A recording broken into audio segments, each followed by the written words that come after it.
everyone. Thank you for joining us today on Making a Masterpiece. And today we are going to talk to worship leader and creative genius Adam Howard. I am personally so excited to share this conversation with you. I suggest that you actually get your notepads and take down notes because it's one of those conversations that I feel like not a word was wasted. We're going to talk about worship and how we approach worship, our stance on worship, and how important it is that we are able to worship God in spirit and in truth. And no matter where you are, in what season you're in, how worship can really direct the course of your life. So yes, you are listening to Making a Masterpiece, and I am your host, Norbert and Adam. Now, let's make a masterpiece. Hey everyone, welcome to today's show, and we have the honor and privilege to talking to a wonderful man of God and a great worship leader joining us from Port Wales.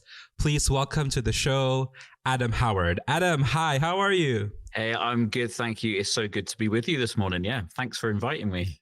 It is a joy and an honor for us. Adam, can you please tell us a little bit more about yourself? You've been in ministry for quite some time. You've been actually leading worship for a couple of years. And can you tell us a little bit more about yourself and how you found yourself into leading worship?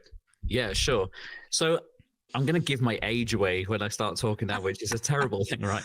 But I came to faith when I was maybe like 14 or so.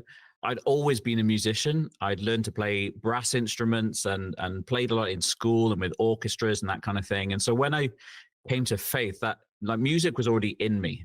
It was already something that was deep in my heart. I loved it. There was a passion for it. And so I guess in that sense, there was a very natural progression into, using that as an expression of gratitude, of love, of connection. It was a great connecting point for me in my new faith at that time. And so I guess that was the natural progression for me, is to go into worship. In our little church at that time, there was a couple of people who were also musicians. And so we set up a little band, and, I ended up playing bass guitar because that's the gap. I think sometimes that's what happens, right? You just fall into a gap that's needed. And I think it kind of grew from there. I started leading worship really quickly in our youth group, just out of necessity. We needed somebody to play some songs. I thought, well, I'm sure I can, pick up a couple of chords, learn 4 chords, and thought, here we go. That's the start of that kind of journey. And, maybe about a year into faith, when I was about 15, started leading worship in my small youth group.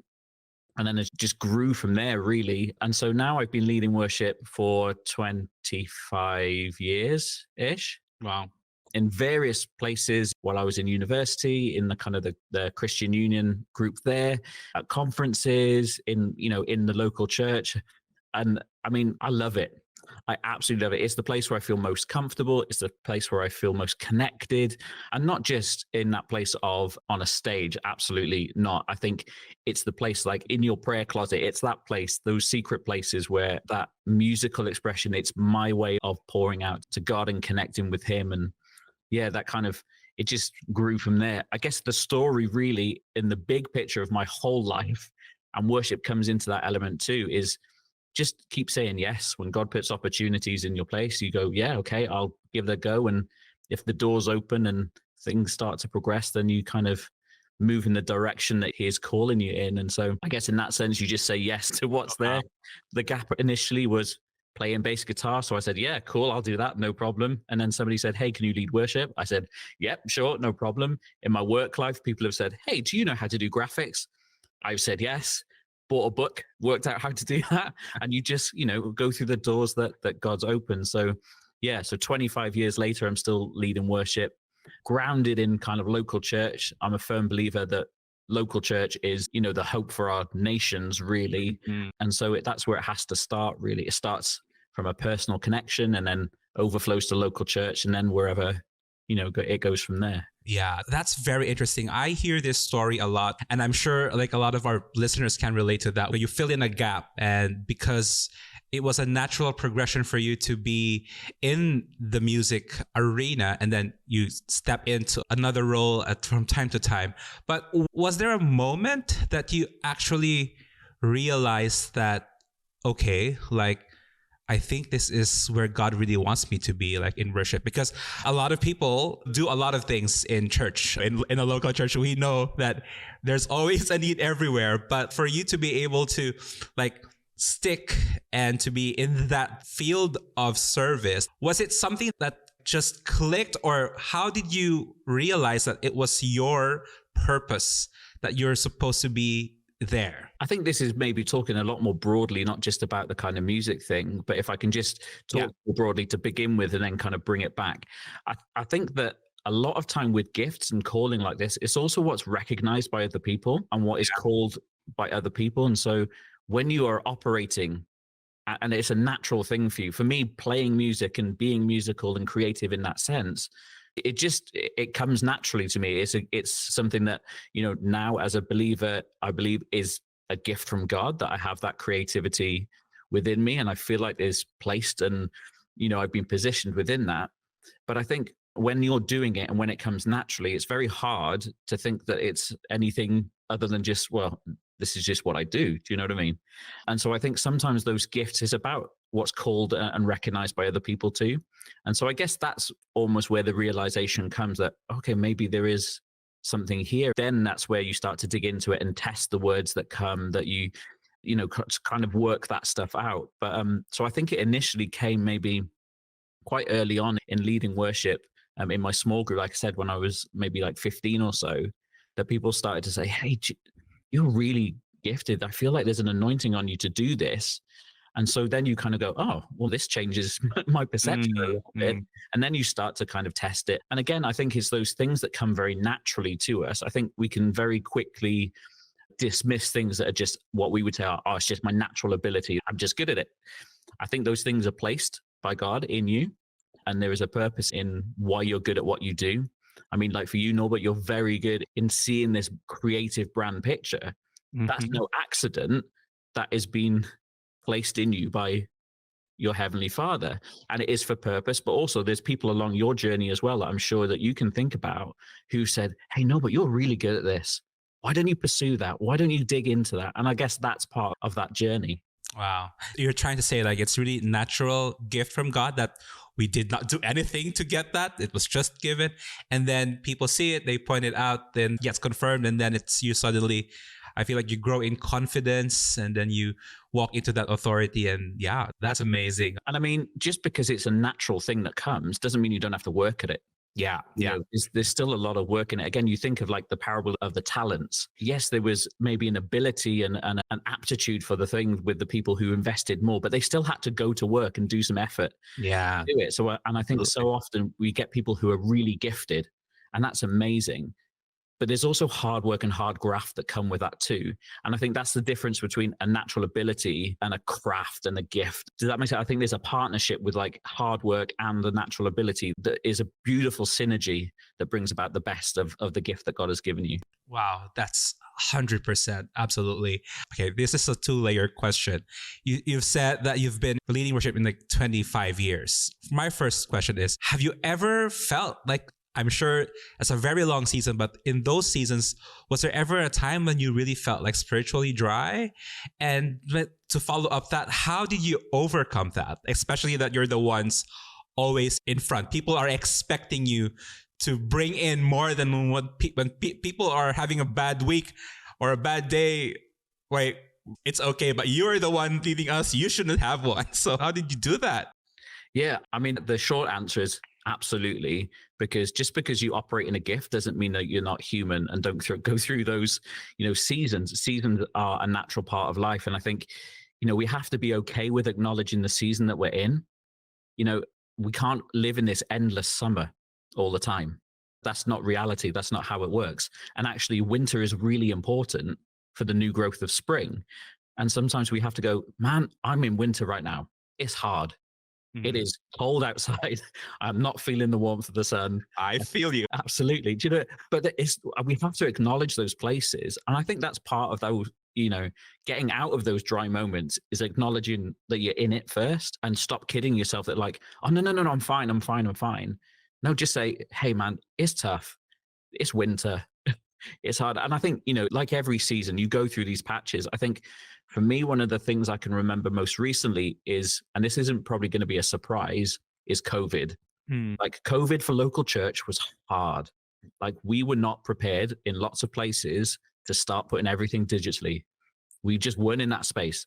And even if we could pull it off for a couple of weeks, I don't think we thought it would be as long. Yeah, sustaining it was extra difficult. Yeah. Absolutely. And I guess, for the church that I'm in right now, it basically came to me to do a lot of the online worship, from recording it to putting it together to in addition to my job, I just happened to have the gear because of my work that I had at home, and I've done recordings. So that was fine. But that probably continued maybe for about 5 months. And after 5 months of solidly doing it, it feels like a slog. It's hard. And so I think after that time, I definitely felt dry. I definitely felt in a place where, man, it's not that I didn't want to worship. I just didn't want to do it out there. Do you know what I mean? I'm like, Wow. I'm tired of producing something all the time. But I think in answer to the second half of the question, how do you get out of that? I think number one, you have to be honest with yourself of where you are. I think number two, you need to have good people around you. And I've got great people around me, and people who can say, hey, Adam, I think you look a bit tired. Have some rest. I think rest is so key. And good rhythms are so key in some of those spaces. One of the books that I read over COVID was John Mark Comer, The Ruthless Elimination of Hurry. Oh my goodness. I mean, that challenged me to the core in lots of my thinking. And so building in good rhythms, and do you know what? I haven't got it right yet. Right. We're still working at those things. The one last thing that I would say around this is that sometimes it's a will decision. I think, it's like marriage. I'm married. I've been married for nearly 20 years now. Congratulations. Wow. Thank you. I've been married for nearly 20 years. And, we said, and we stood in front of the church and our friends and before God, and we said, I will. My will chooses you. That's what the marriage ceremony is about. It's not I feel. You don't say that when you do your vows. You don't say, mostly I'll do it. You say I will. And so sometimes, like, marriage is a will decision. I don't always like my wife. She's annoying sometimes. I'm annoying sometimes. Do you know what I mean? But it's like my will has to be stronger than my feelings. I have to put it in the right order. And so when it comes to them worship, I can't be led by my feelings. I have to acknowledge them. So if tiredness is a feeling, I have to acknowledge it, but I can't let it drive that decision. Does that make sense? Yeah. Yeah. And so somebody said to me that your emotions and your feelings are great. They are like your kids. However, you wouldn't let your kids drive the car. Neither would you put them in the boot or the trunk of the car. Yeah. They have to have their right place within that space, but you can't let them drive your situation and dictate where you're going. You have to put it in the right order. So I think, again, to get out of those dry places, sometimes it's just it's a will decision. Like I choose to engage in this, even though I don't feel like it, even though it's hard, even though, man, the crest of my life is cracking with the dryness. I'm going to choose to step into those places and have people who will hold my hands up when I can't do it myself. Wow, that's spot on. I think that's just also the reality of being human. And I love what you said, that our emotions do not drive the car, nor they're the trunk. They are like, they take the right spot in the car so that it moves forward. Because I think also you would agree that when you also allow them to like dominate you, you get swallowed up and you might just actually do nothing and just sit there in self-pity. And I don't think that's what God actually wants us to do. No, I would agree with that. Yeah. And well, while we're at that topic of worship, and I know people might think, oh, because he's a worship leader, of course he's very passionate about worship. But like, a lot of our listeners also are like entrepreneurs and kingdom creative people and, young people who are aspiring to be this in the near future. What does worship look like for us normal people who don't actually lead worship? And why is it more than just the music? Well, I think it's something that in kind of Western Christianity, Western church culture, we have built it around music. I think that's something that we've got very caught up in. And again, musical worship is so important. The Bible talks about, the Levites, a whole tribe set aside to lead people in musical worship. There were people employed in the temple to play as musicians, to lead people in it. So music is an incredibly important language of heaven. It's something that transcends lots of cultures, lots of, nations. It's bigger than just, this is my little space. It is a language in itself that conveys things that words can't. So music is incredibly important. But if it was just music, then it would be one-dimensional. I don't think we serve a one-dimensional God. God isn't just good. He's loving. He's pure. There's so many aspects to him. And so if we just narrow worship to a musical expression, then I think we're missing out on other facets of God, in the same way as that he is so many different things to different people in different seasons, that the expression of how we show worth to him and how we put him in his right place, which is what worship is. It's about acknowledging and showing worth and putting him in his right place. Now, I can do that musically. I can use my words. I can teach people in the scriptures. I can love people well. I can be hospitable in a way that is putting him front and center, which is what worship is about. And so that's where I think that it is just more than worship. I think we can do it in any creative element. And I think, again, it all depends on how you see creativity too. If you only view creativity as the art, then I think we're missing a whole ream of things that we could express. Do you know what I mean? Yeah. So I think, I know people who are creative. They put together spreadsheets better than I know how to do and will ever know how to do. And that's not my strength. And so I look at some of the spreadsheets and databases that people put together, and I'm like, how did you work that out? How did you make that work? That's no less creative just because it's not artistic in the way that we understand it. So I think, again, if we serve a multidimensional God, if we serve a God that is everything and the most creative being that ever is, was, ever will be, then I think our worship and our acknowledgement and our gratitude of him has to reflect the fact that he is complex as well. Wow. So in saying that, correct me if I'm wrong, I just want to touch again what you said. It really means that whatever you're doing, no matter what industry, what kind of profession you have, wherever you are, it counts as worship if you put your heart into it that's honoring for God. It's not limited on the music alone. So people always say, let's worship. And then, the cue in music. So it's not a separate thing from church. It is like normal life. Absolutely. And even just as you're speaking, I'm thinking, do you know what? You can do finances and banking as worship. Oh, wow. When you put him first, when you do it with integrity, when you do it with a view to helping people do you know what I mean? In a way that is honoring, that's no less worship because it's with numbers. Yeah, that's good, because I feel like sometimes there is a misconception, and sometimes I'm guilty of it. We feel like worship is like a mood that you get into. And I hear a lot of Christians as well saying that, worship was not good this morning. It almost feels like it is something that you sort of have to feel. And I guess that's also because of the music that comes with it. But actually, what you're saying is really more of a lifestyle. It almost feels like breathing. Yeah, absolutely. I think, worship is not a vibe. Can we make that really clear? Worship is not a vibe. It's not something that I feel. It's, yes, you can feel the presence in those spaces and places. And again, that's amazing. That's great. But worship isn't that. And again, like you said, you sometimes hear, worship wasn't great today. Well, I think sometimes that's a reflection of where maybe you're at, rather than that's true.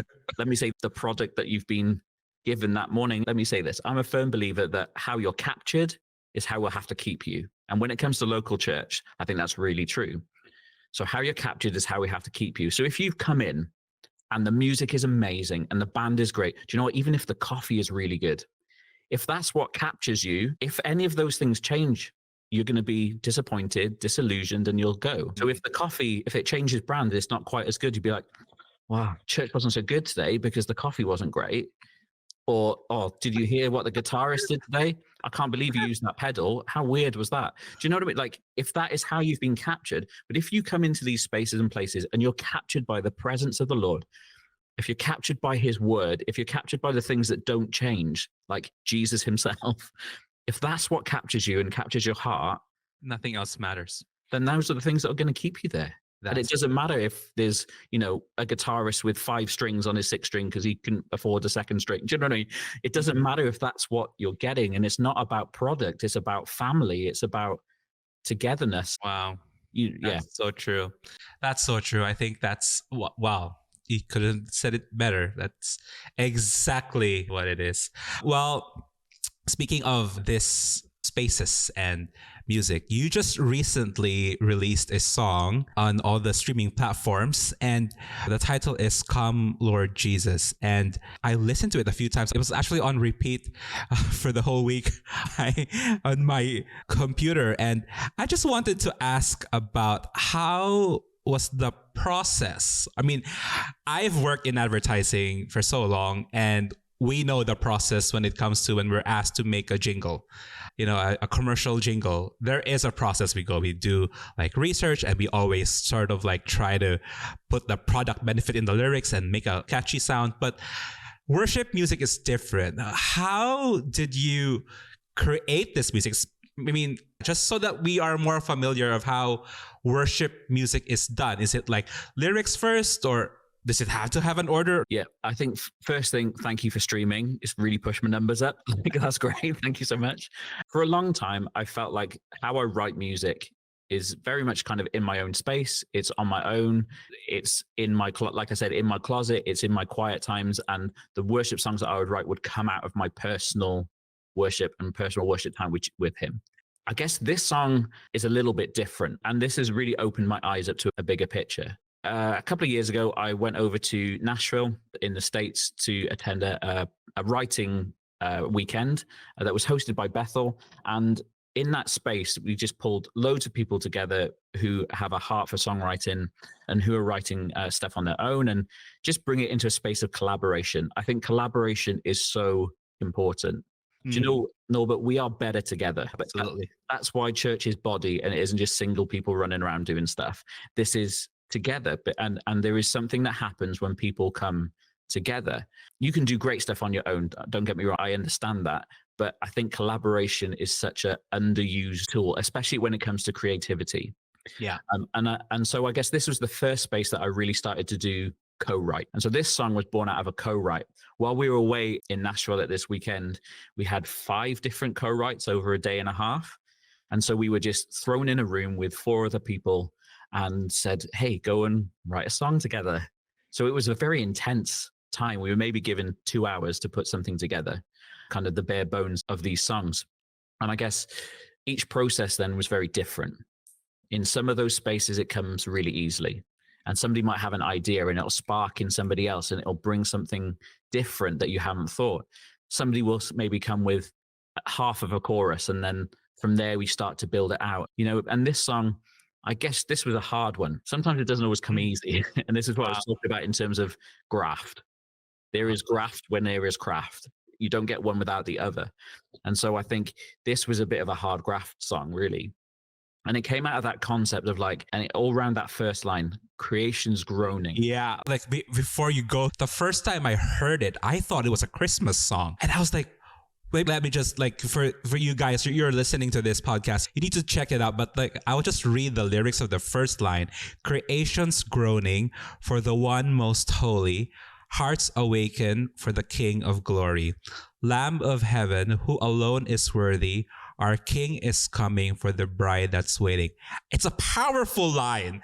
And I thought, is this a Christmas song? But it's not. It's really, but it can be. But it's also I think the layers there was so good. How did this lyrics come to life? I suggested it to our worship team here. I was like, I think we could probably do this as a Christmas. So you're not wrong in saying that. And I think it just came out of that space of, we're looking around our world. This was just after COVID that this whole songwriting thing happened. And I went over to the US, and we were just, do you know what? The world it felt like it was creaking. Like it had been shaken by something. And I think when you see all of this stuff happening, I mean, all you need to do right now is go to your news feed, and you can see all of the things that are going on. There is war, there is earthquake, there is, so much tension and despair. And it just feels like, the world is creaking, and that word is like creation is groaning, and that longing for him to come back. And we were looking at some passages in Revelation while we were writing, just reading through scripture. And I think, again, that's a real great starting point for when you're writing. Again, music is a great tool. I mean, let me ask you this, Norbert. Can you remember all the points from the sermon that you just heard this last weekend? Not all of them. Yeah. You could probably sing me some of the songs that you sang, right? Absolutely. Absolutely. So I think there's also when we're writing songs, and there is a responsibility for us as songwriters to write truth, to write scripture, because maybe Monday I might remember some of the points that were spoken about on Sunday. I mean, for me, I preached at church yesterday, so I hope people do remember what I said, but probably they won't. But really, by Wednesday, they're probably not going to remember with clarity, but they'll probably still be humming the song that we sang. Yeah. And so I think there's such power in that.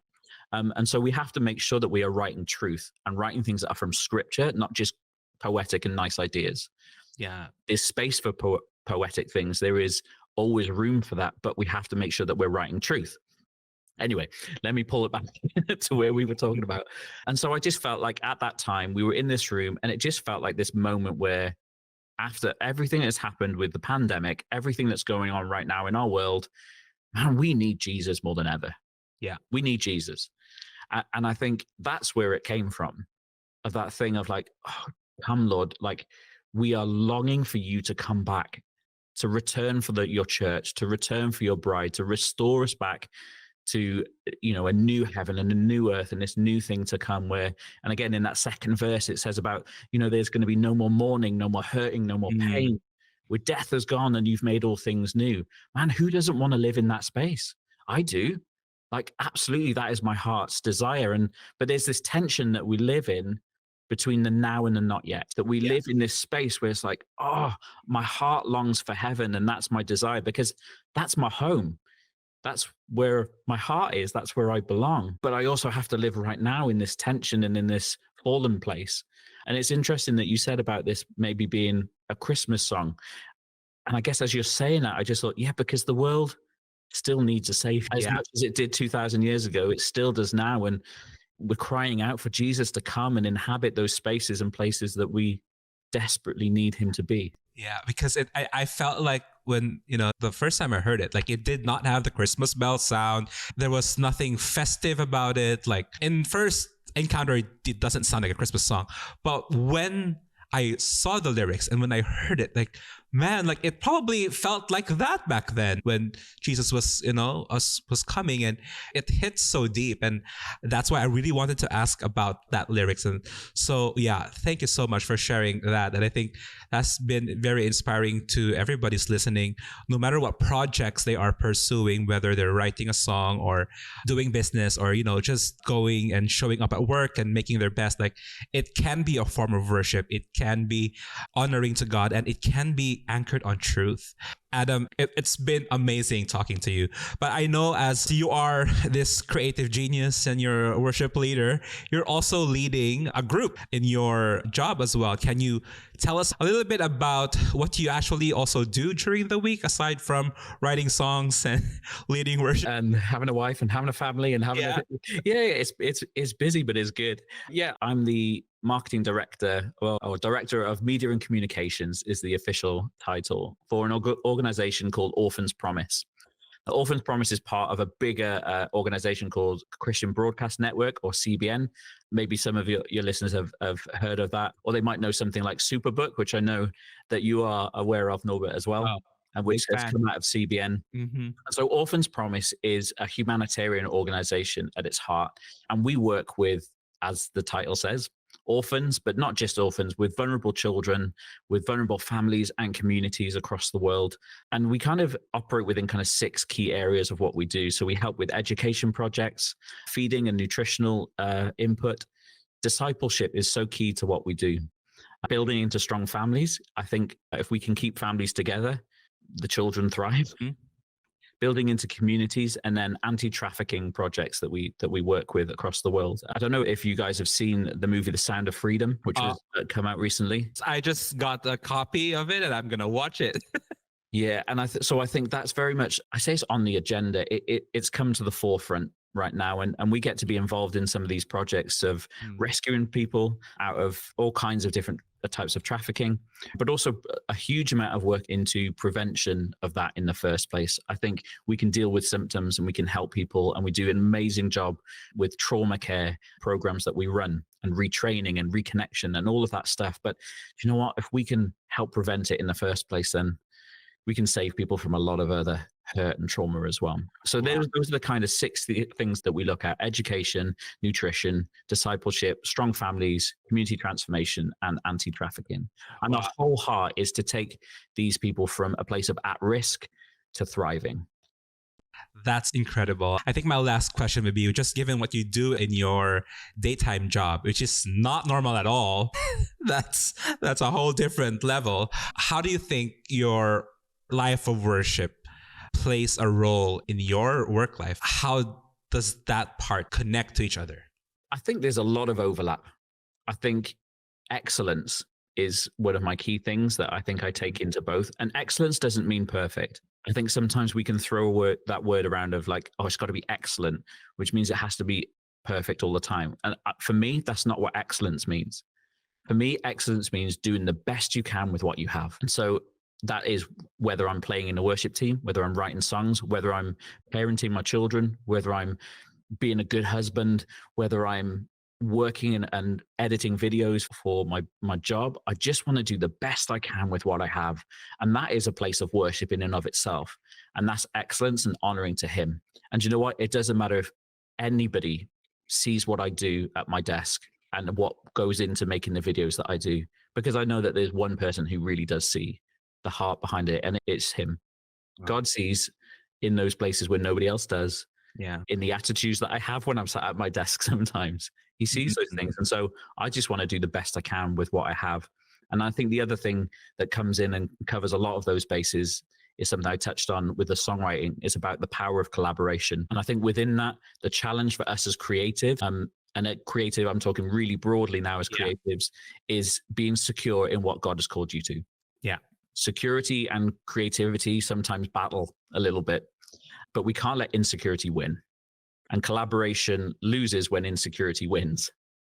And I think if we can just be secure in what God has called us to, we actually see a greater power when we come together in collaboration, and actually we get a better product at the end of it, whether that's art, whether that's our writing, whether that is, videos, music.